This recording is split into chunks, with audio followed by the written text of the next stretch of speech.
right? So speaking of data sets, let's also take a look at the US CPI print, and the latest CPI report for April show that inflation eased slightly, with consumer prices rising by 0.3% from March.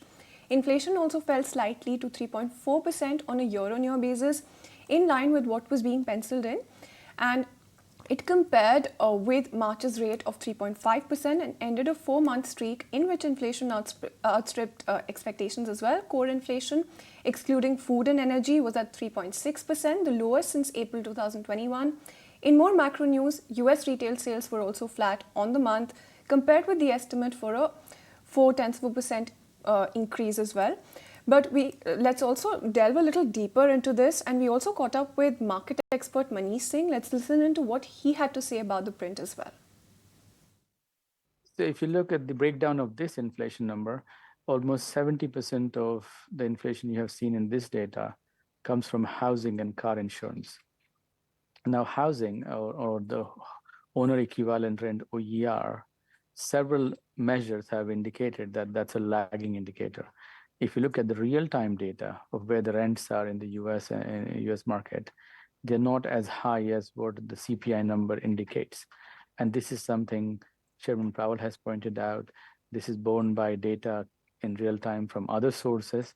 So as that comes down, you're going to see the CPI number come down as well.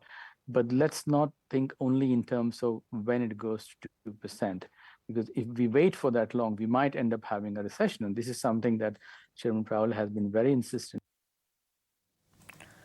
All right, let's move on and then talk about Dell, because the stock of Dell has soared 11% to an all-time high in yesterday's session after Morgan Stanley released a bullish note on the company and raised the target price for the stock while calling it their top pick. Analysts predict that a massive demand for AI servers will significantly boost the company's sales, and they say that improving PC market is also driving the momentum for the stock.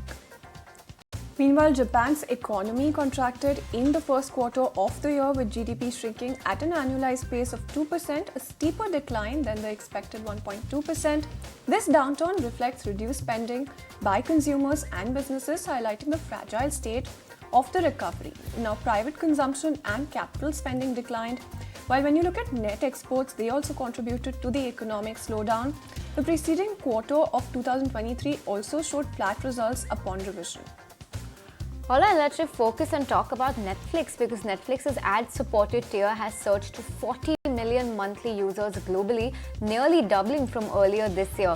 The company will launch its own advertising platform, parting ways with Microsoft for this technology.